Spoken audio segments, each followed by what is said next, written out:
پڑھیے مولانا.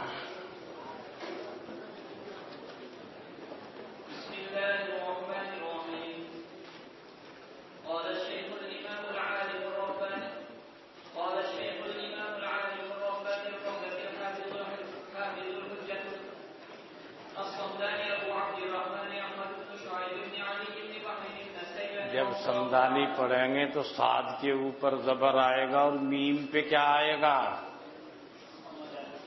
تو ایسے پڑھا کرو زبر دے کے.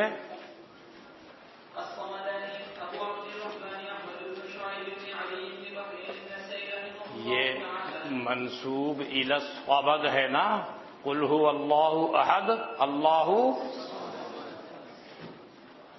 چلیے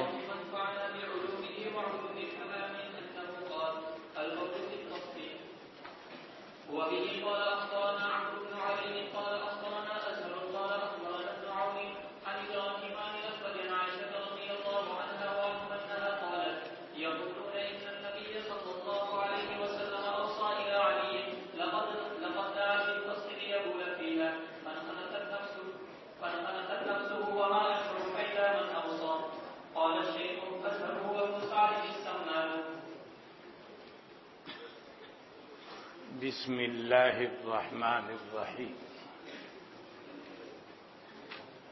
کل کے سبق میں آخری باب تھا البول فی الاناء، یہی تھا نا.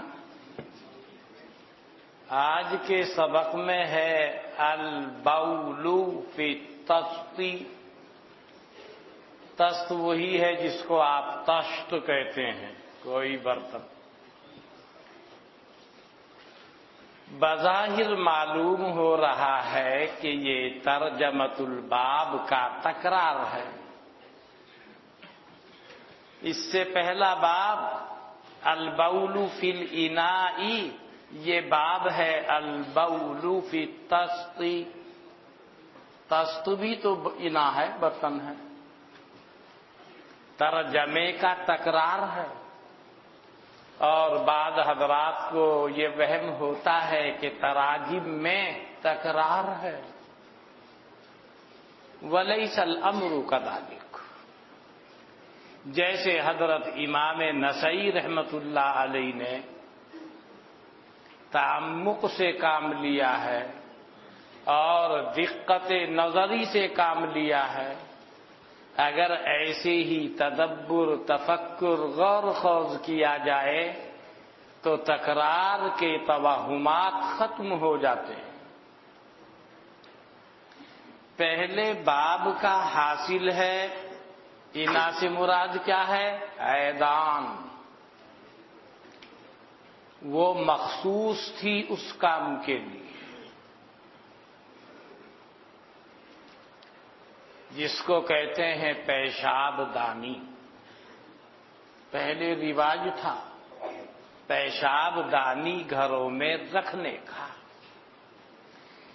تو خاص وہ برتن جو پیشاب کے لیے بنایا گیا ہو، مقرر کیا گیا ہو، کل اس کا ذکر تھا. اور آج اس برتن کا ذکر ہے کہ جو خاص طریقے سے پیشاب کے لیے نہیں بنایا گیا. برتن ہے کسی بھی جگہ استعمال ہوتا ہے، مگر کبھی ضرورت میں بجائے اس جگہ کے استعمال کرنے کے جس میں وہ ہوتا ہے دوسری جگہ استعمال کر لیا گیا اور بعد میں اس کا غسل ہو گیا. ہر چیز کی طہارت بھی تو ہے. تو کل انا کا ذکر مخصوص برتن کے لیے ہے، یعنی وہ برتن، وہ وعاء المعد للبول، جس کو ہمارے یہاں پیشاب دانی بولتے تھے. آپ نے سنا یہ لفظ پیشاب دانی؟ وہ پیشاب دانی وہ ایک خاص برتن تھا اسی کام کے لیے.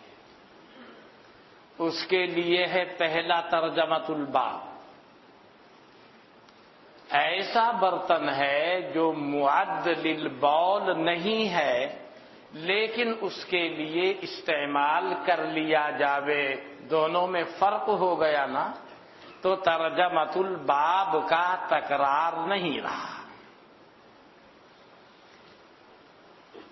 اس کے اوپر عنوان قائم کیا البول فی الاناء، اس کے اوپر عنوان قائم کیا البول فی الطشت، اے فی الطشت، آپ طشت بولتے ہیں۔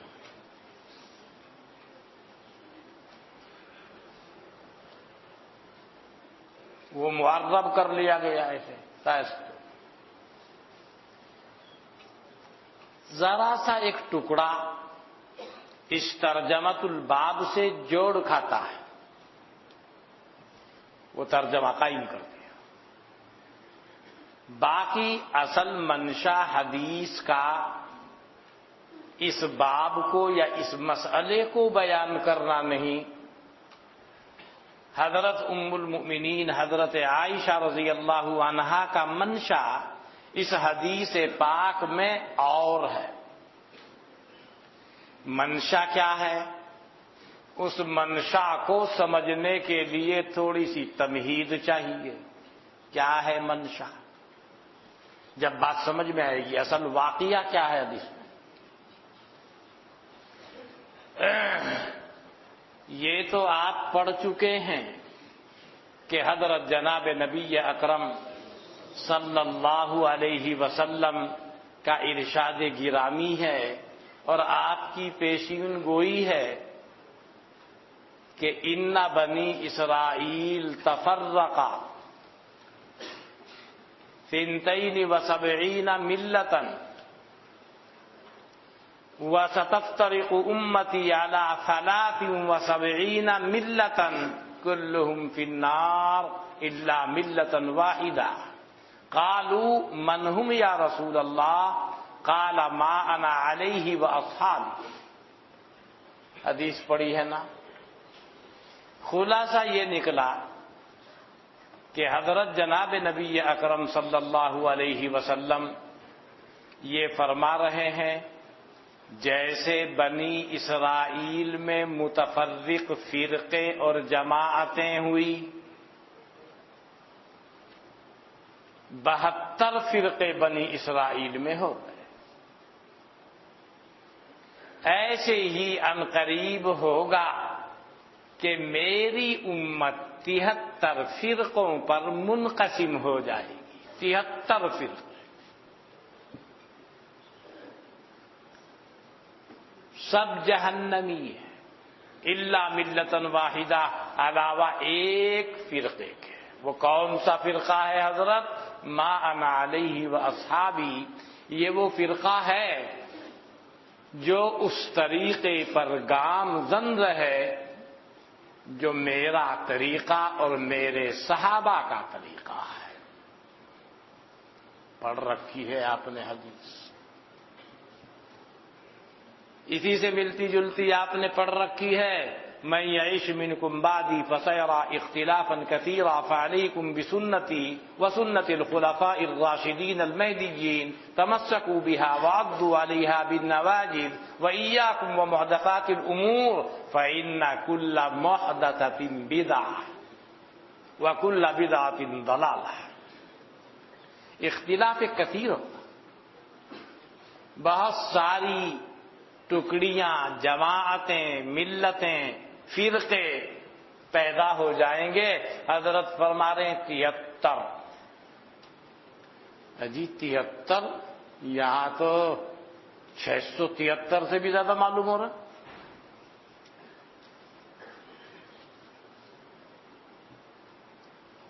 مواقف میں، شرح مواقف میں نام سنا ہوگا کتاب کا،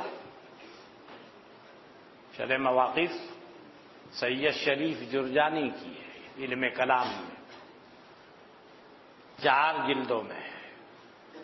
جیسے شرح مقاصد سعد الدین تفتازانی کی ہے، مقاصد کی شرح بہت مفصل ہے، 5 جلدوں میں ہے۔ شرح مواقف 4 جلدوں میں ہے۔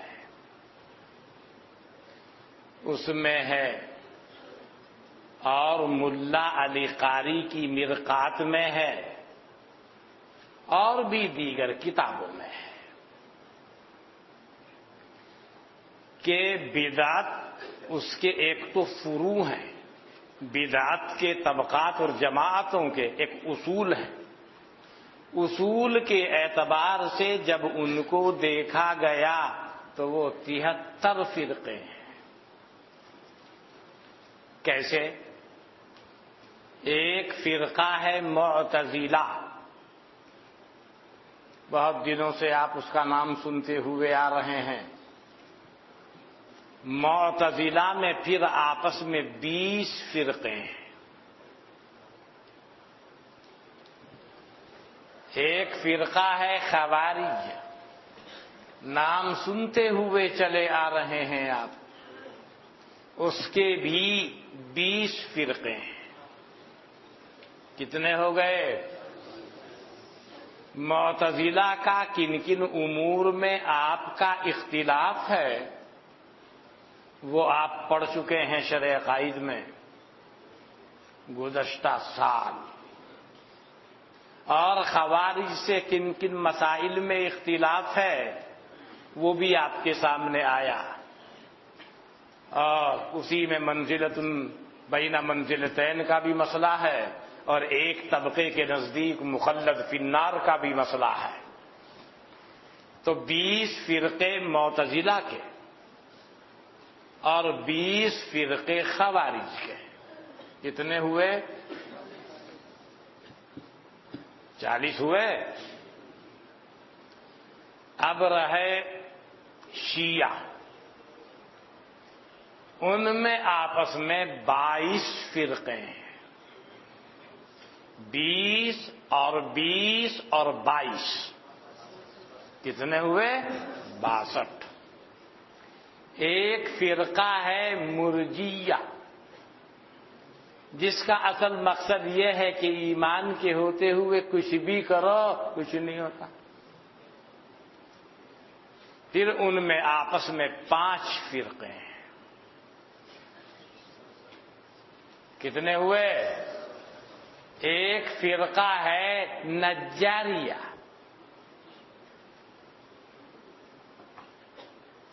جو بعض چیزوں کے سلسلے میں تو اہل سنت کی حمایت میں بولتا ہے۔ اہل سنت کہتے ہیں القرآن کلام اللہ غیر مخلوق، وہ کیا کہتے ہیں؟ القرآن مخلوق۔ معتزلہ خوارج کہتے ہیں نا، یہ کیا کہتے ہیں؟ خلق، یعنی خلق قرآن کے موقف کے بارے میں وہ خلق اعمال، خلق قرآن نہیں، خلق اعمال۔ آپ لوگ کہتے ہیں کہ بندوں کے اعمال کا خالق کون ہے؟ کون ہے؟ اللہ۔ یہ کہتے ہیں بندہ اپنے افعال کا خود خالق ہے۔ آپ دلیل میں پیش کرتے ہیں واللہ خلقکم وما تعملون، اور اصل میں جو خلق کی نسبت انہوں نے بندوں کی جانب کی، وہ خلق اور کسب کے درمیان جو فرق ہے اس کو نہیں سمجھ پائے۔ اگر خلق اور کسب کے درمیان فرق سمجھ لیا جاتا یہ اشکال ختم ہو گیا تھا۔ تو خلق اعمال کے سلسلے میں نجاریہ وہ کہتے ہیں جو اہل سنت کا موقف ہے، اور باقی چیزوں میں معتزلہ کے ساتھ اتفاق رائے رکھتے ہیں۔ جیسے وہ اللہ تعالیٰ کی صفات کی نفی کرتے ہیں یہ بھی کرتے ہیں۔ پھر ان کے آپس میں 3 فرقے ہیں، کتنے ہوئے؟ معتزلہ کے 20، خوارج کے 20، شیعہ کے 22 اور مرجیہ کے 5، نجاریہ کے 3، جبریہ کا 1۔ جبریہ یہ وہ فرقہ ہے جو بندے کو مجبور محض قرار دیتا ہے۔ مشبہہ یہ ایک فرقہ ہے جو اللہ کو بندوں کی صفات کے ساتھ تشبیہ دیتا ہے، اس کو مشبہہ کہتے ہیں، اس کا ایک فرقہ ہے۔ کتنے ہوئے؟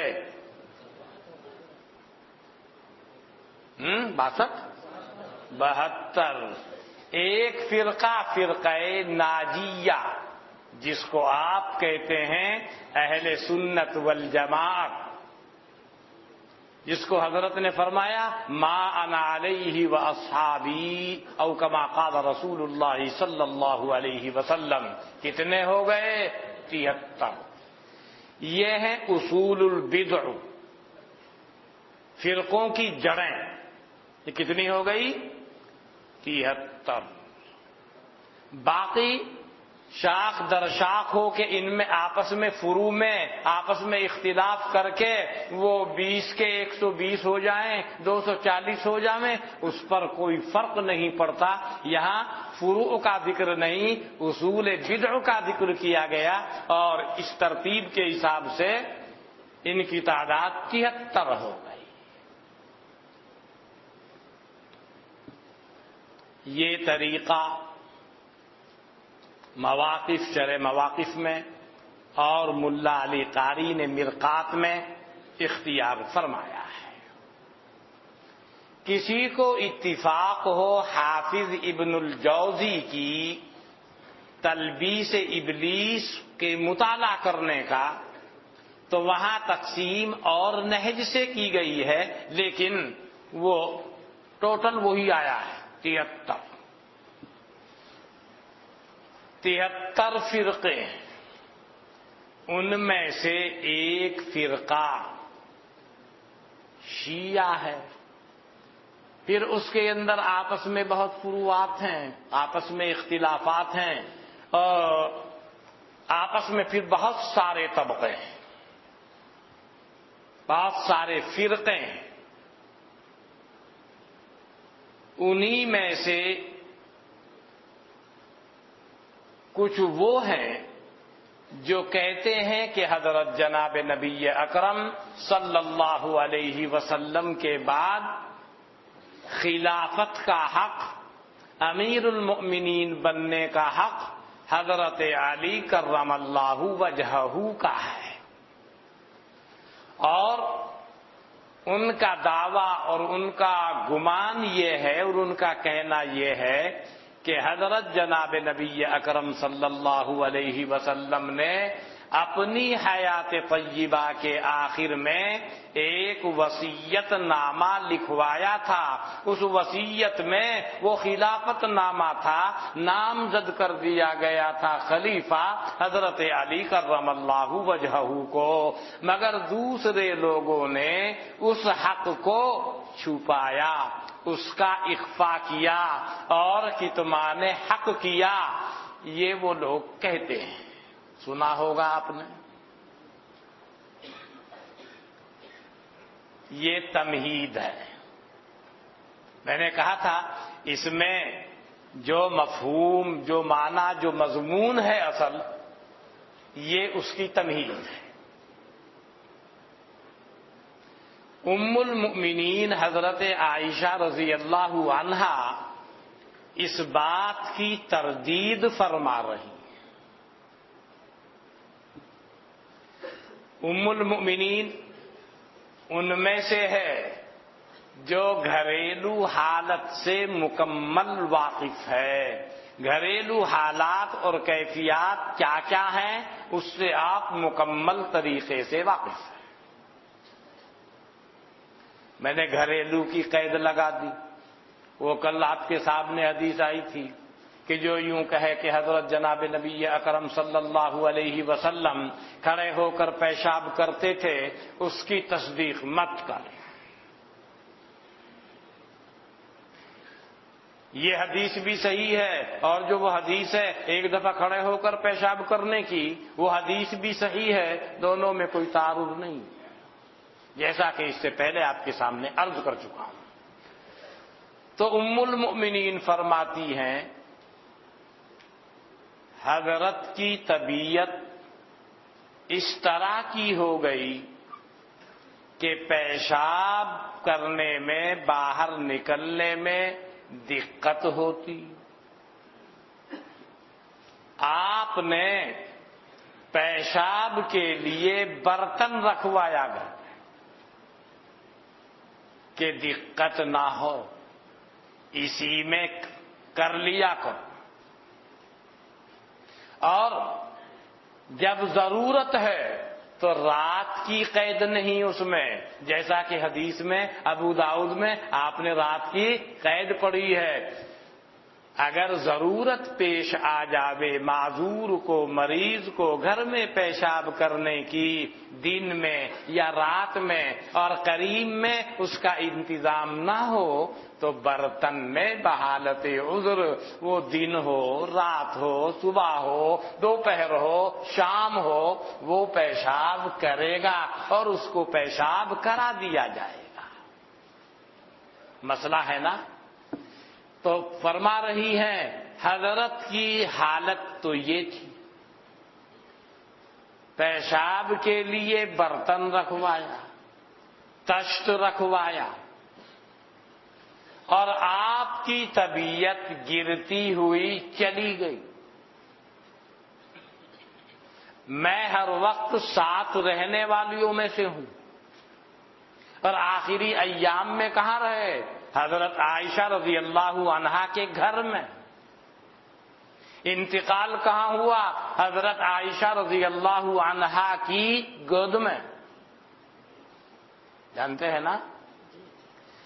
ابتدا وہاں سے ہوئی بیماری کی، اور یہ صورت حال ہے۔ آپ نے پڑھا ہوگا کہ حضرت کا انتقال ہوا، میرے گلے اور میرے سینے کے درمیان آپ کا سر مبارک رکھا ہوا تھا۔ کیا مطلب؟ یعنی آپ کی گود۔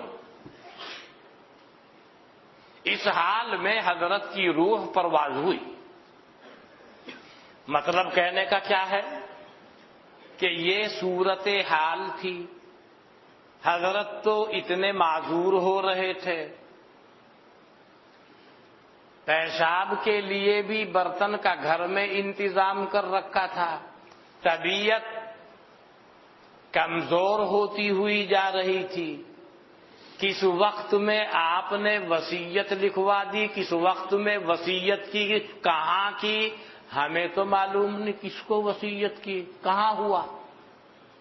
اس کی تردید کرنا مقصد ہے ام المومنین کا، کہ یہ جو لوگ کہتے ہیں ایسی ایسی کہتے ہیں کہ حضرت نے وصیت لکھ دی تھی، کہاں لکھ دی تھی؟ صورتحال تو یہ تھی۔ لہذا شیعہ لوگ جو یہ کہتے ہیں اور الٹی سیدھی بکواس کرتے، دیکھو یہ سب غلط ہے۔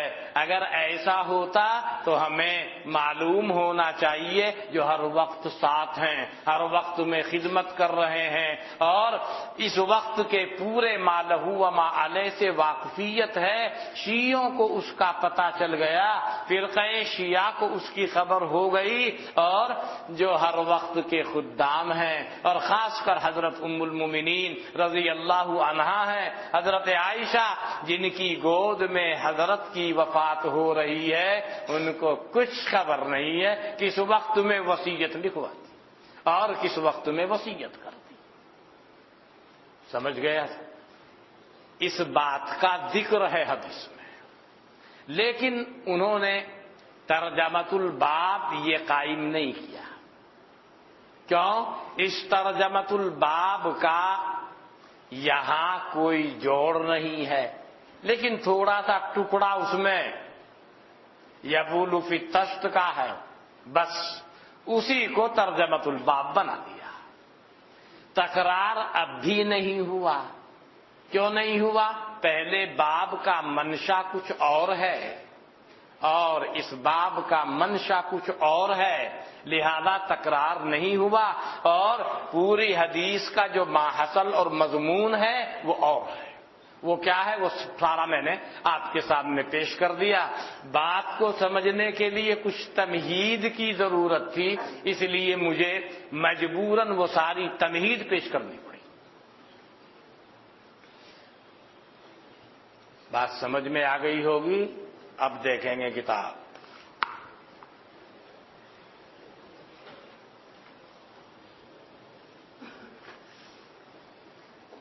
البول فی التسطی.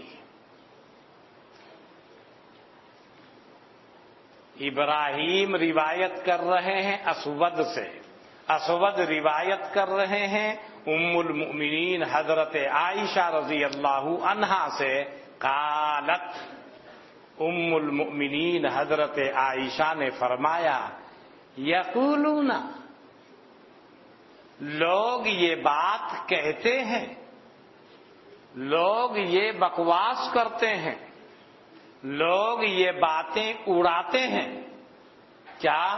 ان النبی صلی اللہ علیہ وسلم اوصى الی علی، کہ حضرت جناب نبی اکرم صلی اللہ علیہ وسلم نے وصیت کی حضرت علی کے حق میں. حضرت علی کی جانب یعنی موسیٰ الیہ جن کے حق میں وصیت کی گئی وہ کون ہے؟ حضرت علی. لوگ یہ اڑا رہے ہیں، کہتے ہیں. حضرت عائشہ اس کی تردید فرما رہی ہیں. کیا؟ کہ پہلے صورتحال سمجھ لیجیے. کیا؟ لقد دعا بالتسطی، آپ نے منگایا تشت. یہ کب کی باتیں ہیں؟ جب آپ مرض الموت میں ہیں، مرض الوفات میں ہیں، مبعد یہ وفات میں ہیں. اس وقت میں آپ نے تشت منگوایا. کیوں؟ لیبولا فیہا، تاکہ اس تشت کے اندر آپ پیشاب کریں. بیماری کی وجہ سے کمزوری ہو رہی تھی، اس لیے آپ نے تشت منگوایا. فانخنست نفسہ، نیچے لکھا ہے خمیدہ شد، ٹھنڈا ہو گیا، مزمحل ہو گیا، بیمار ہو گیا، ڈھیلا پن پیدا ہو گیا، یعنی کمزوری اور ضعف بڑھتا چلا گیا. فانخنست نفسہ، آپ کا نفس، آپ کی طبیعت، آپ کا مزاج، آپ کی حالت بگڑتی چلی گئی، مزمحل ہو گئی، خمیدہ ہو گئی، بجھ گئی. وما اشعر فإلی من اوصى، اور میں نہیں جانتی کہ کس کی جانب آپ صلی اللہ علیہ وسلم نے وصیت فرما دی. صورتحال تو یہ ہے، مرض الوفات کے مبادی کا آغاز ہوا، روز بروز ضعف و کمزوری بڑھتی چلی جا رہی تھی. آپ نے پیشاب کے لیے برتن منگوایا اور وہیں سے آپ کی طبیعت ڈھیلی ہوتی چلی گئی. ایسی صورتحال میں کب آپ نے وصیت لکھوائی، کب آپ نے وصیت بولی؟ ہم تو وہیں کے خدام میں سے ہیں اور ہر وقت کے حاضر باش ہیں، ہر وقت کے خدام میں سے ہیں. مرض کے آغاز سے لے کر آخر تک مجھے اس کا شعور، ادراک اور علم اور جانکاری نہیں ہے کہ آپ نے کس کے حق میں وصیت فرما دی اور کہاں کر دی. مقصد اس کی تردید کرنا ہے. بات سمجھ میں آ گئی؟ ام المومنین کی بات کی کیسی فصاحت و بلاغت کے ساتھ تردید فرمائی. بڑی سمجھدار ہیں وہ، بڑی حاضر جواب ہیں، بہت سمجھتی ہیں شریعت کے مزاج کو، احادیث کو، قرآن کو. ایک صاحب نے کہا ایک دفعہ، وہ ابھی آپ کے سامنے حدیث نہیں آئی ہوگی، میں اس کتاب الحج میں ہے ابو داؤد شریف میں. ایک آدمی نے کہا ام المومنین سے کہ حج کے اندر سعی کرنے کو آپ واجب کہتے ہیں. واجب کہتے؟ قرآن کریم کا ظاہر تو عدم وجوب کو بتا رہا ہے. فلا جناح علیہ ان یطوف بہما. معترض کا اعتراض. سمجھ میں آ گئی ہوگی نا. کوئی حرج نہیں کہ آپ طواف کر لیں، یعنی گنجائش ہے. آپ کہہ رہے ہیں وجوب کے قائل ہیں نا آپ، صحیح واجب ہے نا. السعی بین الصفا والمروہ.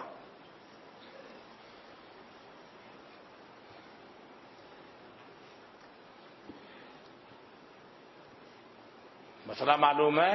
ام المومنین کا جواب،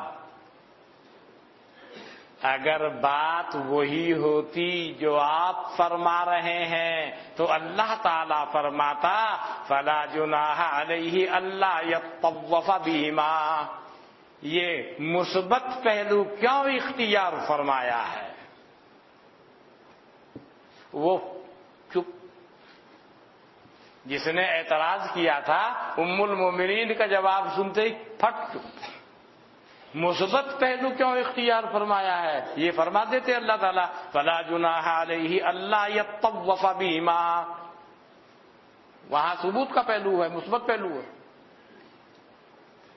یعنی ایسی حاضر جواب کہ فوراً یہ کہہ کے اسے خاموش کر دیا. بہرحال ام المؤمنین نے بہت ہی دانائی اور ذکاوت اور فراست کے ساتھ اس مسئلے کا حل فرما دیا.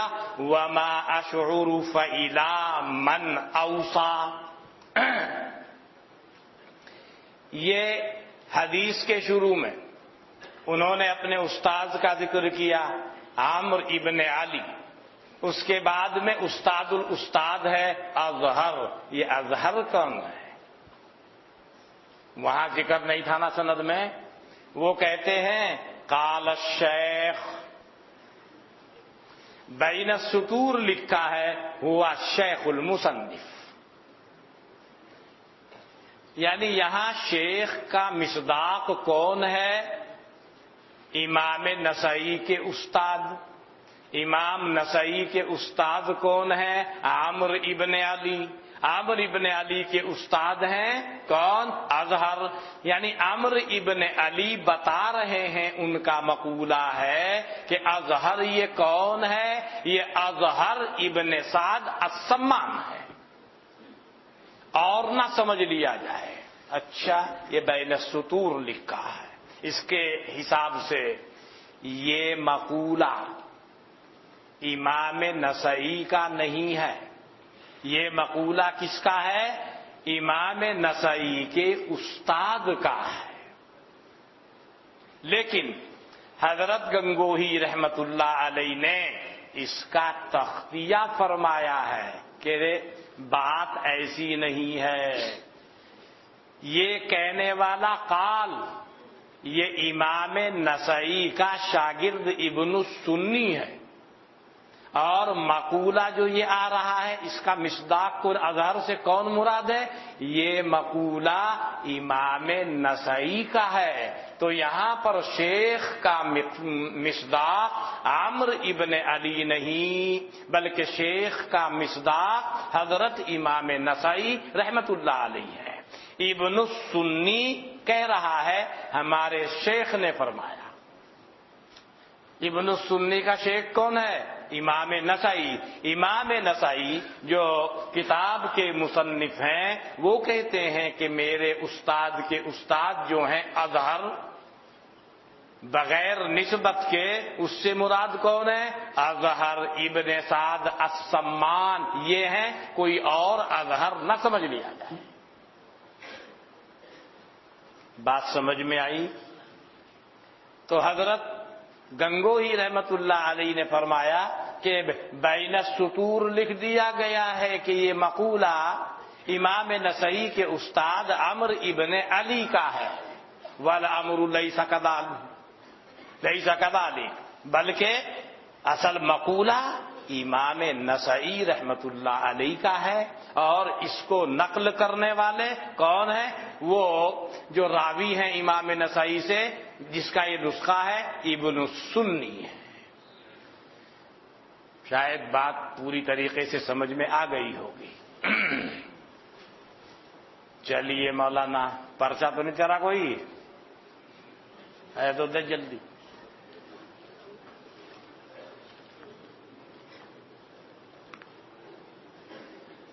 فرقہ زیدیہ کیا ہے، کون ہے، کہاں پائے جاتے ہیں، ان کے عقائد کیا ہیں، یہ سارے کے ساروں کی جب جہاں حافظ ابن الجوزی نے بیان کیا ہے تلبیس ابلیس میں، اردو میں بھی ہے ترجمہ، سب کے عقائد بیان کیے ہیں، اس کا بھی ہے۔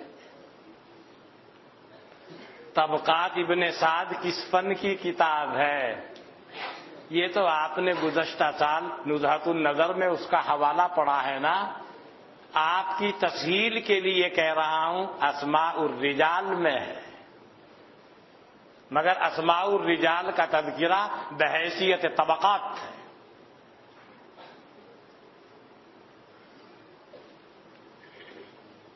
ان امتی تفرقت علی 73 ملتا میں تقلیل مراد ہے یا تکثیر واضح؟ ہم نے جس انداز پر، جس نہج پر آپ کے سامنے گفتگو کی ہے، اصول بدع کے اعتبار سے نہ وہ ہے نہ وہ ہے، اس سے پھر جوڑی نہیں ہے۔ اور اگر فروع کے حساب سے دیکھا جاوے وہ زیادہ ہو جاویں لا باس۔ عالمگیری فقہ حنفی کی کتاب من مصنف مولانا، وہ تو اس کے شروع ہی میں لکھا ہوا ہے، آپ نے کتاب نہیں دیکھی کیا کبھی؟ شروع ہی پہ لکھا ہوا ہے۔ نسی الرجل دعاء الطعام ہے بسم اللہ والا برکت اللہ ثم یاکل ثم یقرأ بسم اللہ، لا باس، کوئی حرج کی بات نہیں، حدیث میں ہے یہ۔ 72 کیا یہ ہمیشہ جہنم میں رہیں گے؟ اس کے اندر تفصیلات ہیں، جہاں مشکات میں حدیث پڑھی ہوگی، آئی ہوگی سامنے۔ فاطمہ فی بزادت اذخر، اور یہ روایت کس درجے کی ہے؟ نہیں دیکھ واقعے کی کہ حضرت صلی اللہ علیہ وسلم نے زیرہ فروخت کر کے بطور جہیز حضرت فاطمہ رضی اللہ عنہا کو یہ چیزیں دی۔ ہاں، مولانا امام نسائی روایت کر رہے ہیں بقول آپ کے، پھر کیوں پوچھ رہے ہیں؟ نسائی کی روایت ہے،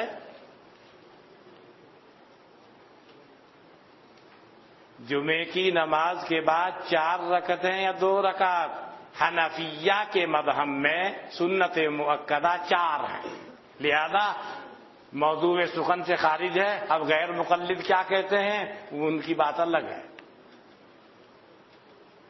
سور المؤمن شفاء کیا فرمان ہے؟ میں حضرت کا یہ فرمان ہو یہ نہیں جانتا ہوں میں، کہاں سے تم حدیثیں لاتے ہو؟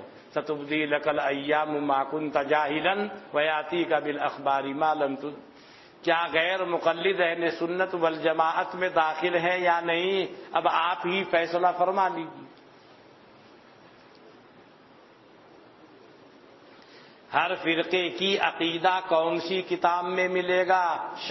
شیعہ کافر ہے کہ نہیں؟ مولانا آپ کے یہاں جو علم کلام کی کتابیں ہیں اجمالی طور سے سب کا ذکر آتا ہے اور تفصیلی طور سے وہ لکھیں گے، اور ہم شیعہ فرقے کو مطلقاً کافر نہیں کہا جا سکتا، ان میں سے جو ضروریات دین کا منکر ہوگا فقط اس کی تکفیر کی جائے گی، اور جو ضروریات دین سے ہٹ کر ہے تو اس کی تکفیر نہیں ہوگی۔ یہ اس مسئلے پر گفتگو میں نے اس سے پہلے کی تھی۔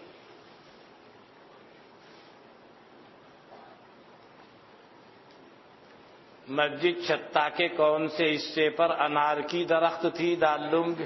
ہاں، کسی دن میرے ساتھ وہیں چلنا تو بتاؤں گا کہاں تھا وہ انار کا درخت۔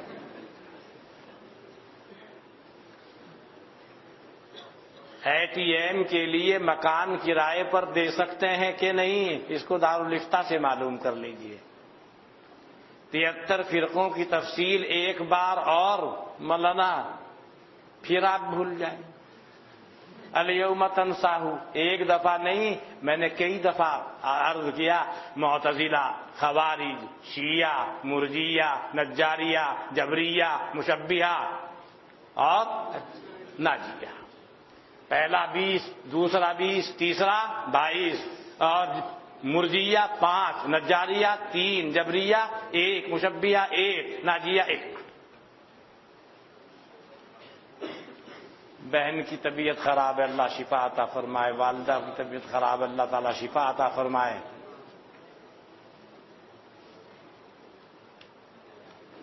جتنے فرقوں کا آپ نے ذکر کیا ان میں سے آج کتنے اور کہاں پائے جاتے ہیں؟ ایسا کریں گے میں اور آپ دونوں چلیں گے ڈھونڈیں گے.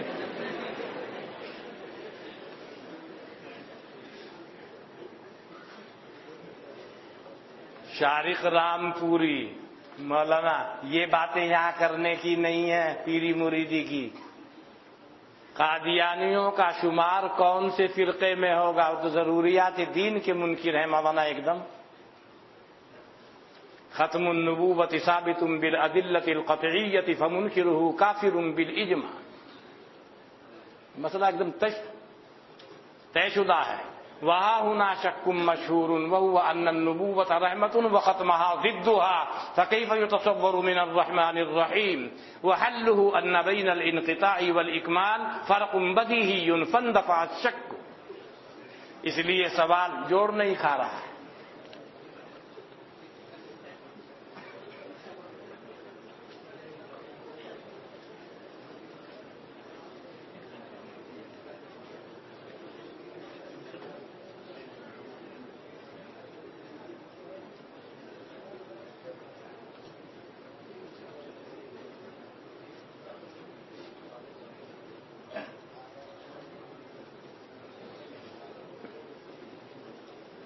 یہ عربی میں لکھ رہا ہے آپ کا ساتھی.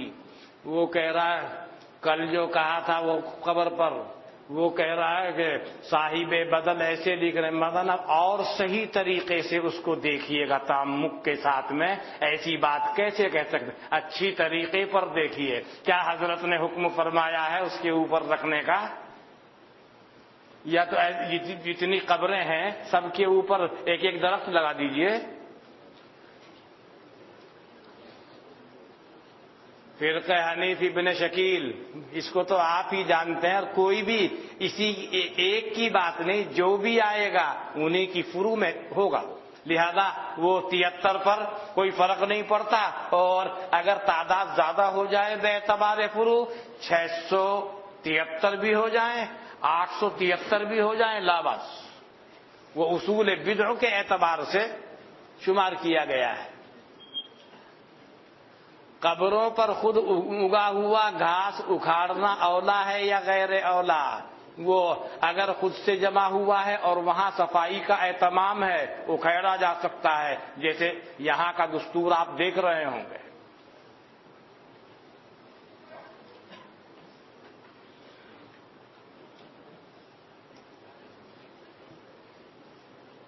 آپ ایک ہی مرتبہ کھانا کھاتے ہیں، یہ کوئی پوچھنے کی بات ہے؟ بریلوی کس فرقے میں شامل ہیں؟ تو اپنے کو اہل سنت والجماعت کہتے ہیں، باقی آپ جانیں.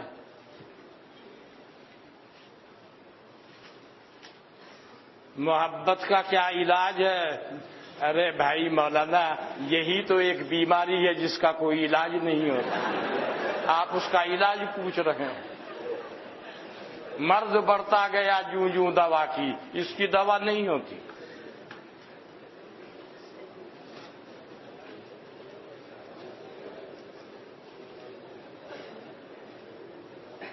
النظر الی العالم عبادت. یہ حدیث بزم نقیب کیا کوئی کتاب ہے؟ کس کی بزم میں لکھی ہے؟ میں نہیں جانتا اس کتاب کو اور نہ میں اس حدیث سے واقف. ابا کا انتقال ہو گیا، اللہ غریق رحمت فرمائے. عشر کا ابھی باقی ہے یا نہیں؟ میں نے اس دن مسئلہ کھول کے بیان کر دیا تھا. شادی سے پہلے اپنی بننے والی بیوی سے فون پر بات کرنا کون سا گناہ ہے؟ کیا شادی کے بعد توبہ کرنا پڑے گا یا بغیر توبہ کے گناہ معاف ہو جائے گا؟ اچھا تو مولانا ہے تو گناہ، شادی ابھی نہیں ہوئی، غلط ہے. لیکن اس چکر میں مت پڑنا، بعض دفعہ وضاقتہ بھی خراب ہونے کی نوبت آ سکتی ہے نا.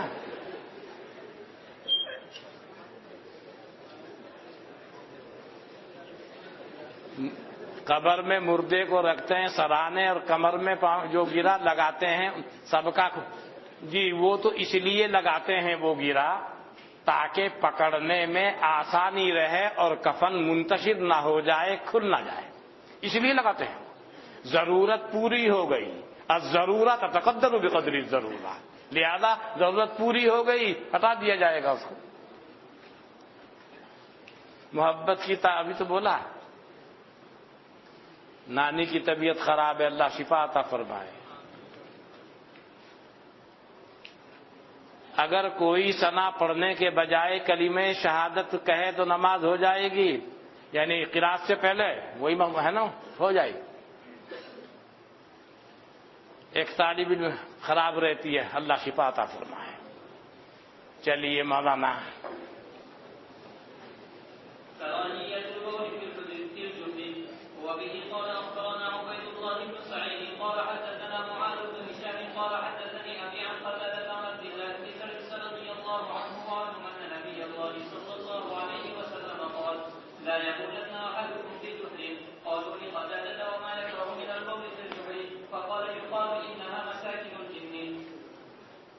مولانا جن جانتے ہو؟ نہیں جانتے، جانتے بھی نہیں، یعنی اس سلسلے میں معرفت تو ہے نا آپ کو۔ جیسے اللہ کی مخلوق میں سے انسان ہے مکلفین میں سے، ایسے ہی اس مخلوق میں سے جو مکلف ہیں جن ہیں،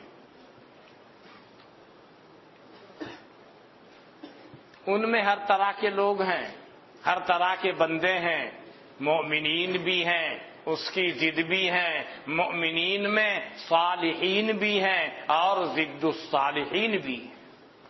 بہت سے ایسے بھی بندے ہوں گے جو آپ کے پاس بیٹھے ہوں گے، آپ پڑھ رہے ہیں وہ بھی پڑھ رہے ہوں گے، ایسے بھی ہیں جو آپ سے دور ہیں، ہر طرح کے ہیں۔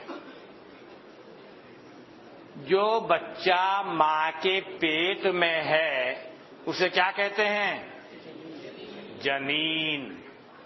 تو جنین، جنن کے اصل معنی اس کے مادے میں مستور ہونے کے معنی ہے، اسے کیا کہتے ہیں؟ جنین۔ کیوں؟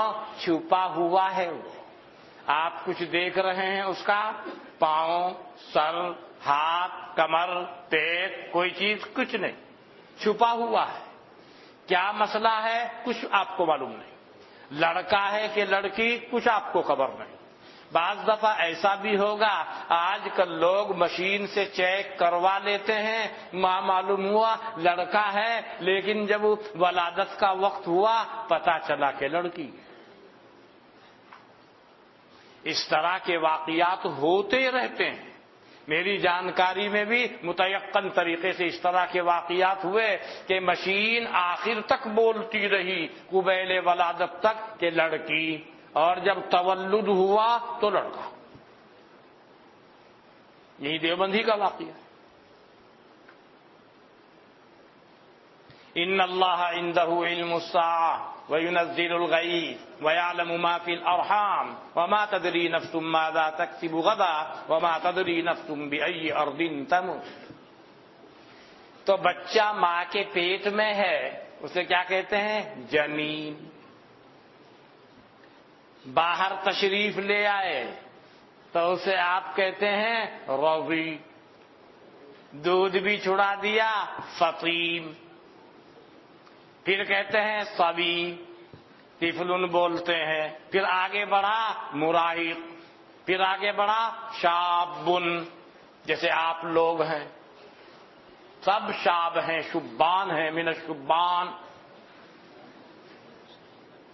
اور 40 سے بھی آگے بڑھ گیا اسے کہتے ہیں شیخ۔ 40 سے لے کے 60 تک کیا ہے؟ شیخ۔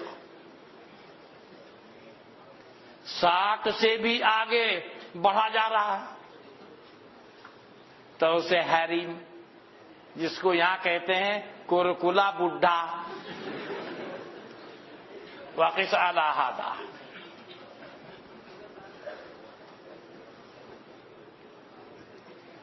تو خیر میں سمجھا رہا تھا جنین کو، اس بچے کو جو ماں کے پیٹ میں ہے جنین کہا جا رہا ہے، کیوں؟ اس کے مستور ہونے کی وجہ سے۔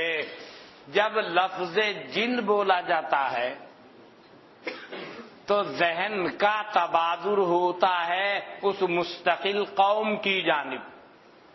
کان من الجن ففسق عن امر ربی، من الجن یہ قوم ہے آگ سے بری ہوئی، اسی میں سے ایک نے اللہ تعالیٰ کے حکم سے بغاوت کی، نافرمانی کی، وہ ابلیس ہے، اس کو شیطان کہتے ہیں، نسل وہی ہے جنات میں سے۔ کان من الجن ففسق عن امر ربی، یہاں جن مخصوص مخلوق کے واسطے نہیں ہے، جو بھی آنکھ سے مستور ہے اس کے اوپر جن کا اطلاق ہے۔ ایک چیز آپ کے سامنے نہیں، آپ کی آنکھوں سے مستور ہے، آپ بیٹھ گئے پیشاب کرنے کے لیے سوراخ پر، اندر سے مختلف چیزیں نکل کر کے آ رہی ہیں، آپ نہیں دیکھ رہے تھے پہلے، کہیں چوہا نکل کے آ رہا ہے، کہیں سانپ نکل کے آ رہا ہے، کہیں اور چیز نکل کے آ رہی ہے، خواہ وہ حشرات الارض میں سے ہو یا زمین پر چلنے والے ایسے جانور ہوں جو آپ کی آنکھوں سے اوجل ہیں اور آپ نے ان کو نہیں دیکھا، تو مساکن الجن، یہ جو ہیں جو سوراخ ہیں، ان میں اللہ کی مخلوق میں سے جو آپ کی آنکھوں سے چھپی ہوئی ہیں، آپ نہیں دیکھ پا رہے ہیں، وہ ہیں اس میں، لہذا اتفاق سے جن کسی شکل میں ہو وہ بھی اس کا مصداق بنے، لیکن جن سے مراد خاص ان کی قوم ہی مراد نہیں ہے۔ چوہا نکل کے آ گیا، اس نے فوراً امام صاحب کو کاٹنا شروع کر دیا اور کاٹ کے لے گئے، یا کوئی اور چیز آئی، اس کے نتیجے میں کچھ دیر کے بعد میں وفات کی نوبت آ گئی۔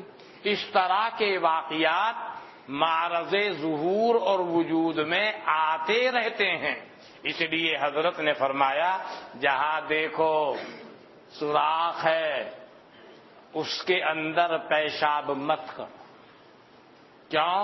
اس میں کیا چیز ہے آپ کو معلوم نہیں ہے نا، آپ کی آنکھوں سے اوجل ہے نا وہ، آپ کی آنکھ سے مستور اور چھپی ہوئی چیز ہے نا وہ، اس لیے آپ شفیق ہیں پوری امت کے اوپر، اس لیے منع فرما رہے ہیں کہ کہیں ایسا نہ ہو کہ اس کے نتیجے میں آپ کو کوئی گزند، کوئی مضرت، کوئی نقصان، کوئی ایذا نہ پہنچ جائے۔ اس طرح کے واقعات ہوئے، جو ہی پیشاب کرنا شروع کیا، اندر جو چیز ہے وہ نکل کے آئی اور پھٹ پکڑ لیا آلہ پیشاب کو، اور مختلف حالات ہوئے، کہیں چلانا شروع کیا اور کہیں کچھ دیر کے بعد انتقال ہو گیا۔ اس لیے انتہائی حکیمانہ فرمان ہے اور حکمت سے لبریز کہ ایسی حرکتیں مت کر۔ آپ زندگی گزارنے کے طریقے وہ بھی بتا رہے ہیں، اور کیسے گزاری جائے، اور اس کے آداب کیا ہیں، انسانیت کے تقاضے کیا ہیں، اور اللہ کی مخلوق کی تکلیفوں سے، مضرتوں سے بچنے کے کیا طریقے، کیا تدابیر، کیا علاج ہیں، اس کو بھی فرما رہے ہیں۔ صفائی ستھرائی کے کیا طریقے ہیں اسے بھی بتا رہے ہیں۔ استنجا کیسے کرو گے اس کو بھی بتا رہے ہیں۔ کیوں؟ حضرت فرما رہے ہیں، حدیث گزر چکی ہوگی، اس سے پہلے بھی پڑھی ہے مشکات میں، ابو داؤد وغیرہ میں بھی گزری ہوگی، کہ جیسے باپ ہوتا ہے بچے کے لیے بڑا شفیق ہوتا ہے، اس کی ضرورت کی سب باتیں اسے بتاتا ہے، فلاں کام ایسے کرنا، فلاں کام ایسے کرنا۔ حضرت جناب نبی اکرم صلی اللہ علیہ وسلم تو باپ سے بھی زیادہ شفیق ہیں، لہذا پوری امت کو بتا رہے ہیں استنجا کرو تو یہ طریقہ ہے، اور جس وقت میں طہارت حاصل کرو استنجے میں تو یہ طریقہ ہے، ڈھیلے استعمال کرو، پانی استعمال کرو۔ لہذا جہاں مضرت کے پہلو ہیں اس سے بھی آپ نے منع فرما دیا۔ ایک دم دیکھا سانپ ہے، پھٹ حملہ مت کرو، ہو سکتا ہے کچھ اور ہو، مضرت کا پہلو ہو، بھائی اگر ان میں سے ہے تو جاؤ۔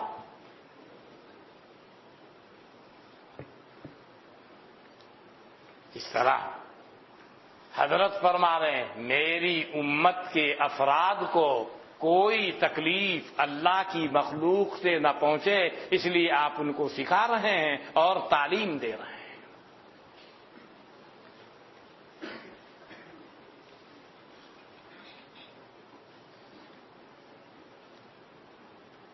عبداللہ ابن سرجس سے روایت ہے کہ جناب نبی اکرم صلی اللہ علیہ وسلم نے فرمایا، کیا باب منعقد کیا کراہیت البول فی الجحر، جحر سوراخ جس کو بل کہتے ہیں، بل کے اندر سوراخ کے اندر پیشاب کرنے کی کراہیت۔ کیوں؟ یہ کہاں سے سمجھ میں آ رہی ہے؟ اس حدیث سے۔ حضرت جناب نبی اکرم صلی اللہ علیہ وسلم نے فرمایا، لا یبولن احدکم فی جحر، ہرگز تم میں سے کوئی پیشاب نہ کرے کسی سوراخ میں۔ قالوا لقتادہ، عبداللہ ابن سرجس رضی اللہ عنہ کے شاگرد ہیں قتادہ۔ قتادہ نے یہ حدیث اپنے شاگردوں کے سامنے پیش کی تو شاگردوں نے قتادہ سے کہا، کیا وما یکرہ من البول فی الجحر، ما استفہامیہ ہے، اے لماذا، یکرہ مکروہ ہونے کی وجہ، اس کا سبب کیا ہے؟ من یہاں پر زائدہ ہے، بعض جگہ احادیث میں لفظ من وغیرہ زائد آتا ہے، ایسے ہی وما اے لماذا یکرہ البول فی الجحر، یوں تھی اصلی بات۔ سوال کس کا ہے؟ قتادہ کے شاگردوں کا۔ کس سے کر رہے ہیں؟ اپنے استاد سے، قتادہ سے۔ کیا جملہ ہے ان کا؟ ما یکرہ من البول فی الجحر، من کے بارے میں نے بتایا من زائد ہے، ما استفہامیہ ہے، تو معنی ہو گئے کس وجہ سے، اے لماذا، کس وجہ سے مکروہ ہے پیشاب کرنا فی الجحر، سوراخ میں، سوراخ کے اندر پیشاب کرنے سے منع کیوں کیا گیا ہے؟ اس کی علت، اس کی وجہ، اس کی حکمت کیا ہے؟ فقال، استاد محترم قتادہ نے شاگردوں کو جواب دیتے ہوئے کہا، یقالو، کہا جاتا ہے، انہا مساکن الجن، کہ یہ کون؟ یہی جو سوراخ ہیں، یہ جن کے مساکن ہیں، مساکن مسکن کی جمع ہے، رہنے کی جگہ۔ اور جن سے کیا مراد ہے؟ اگر وہ باتیں نہ آتی تو جن سن کر ذہن کا تبادل ہوتا ہے اسی مخلوق کی جانب، لیکن مراد وہ جو بھی مستور ہے، کوئی بھی چیز اندر گھسی ہوئی بیٹھی ہے، چھپی ہوئی ہے، وہ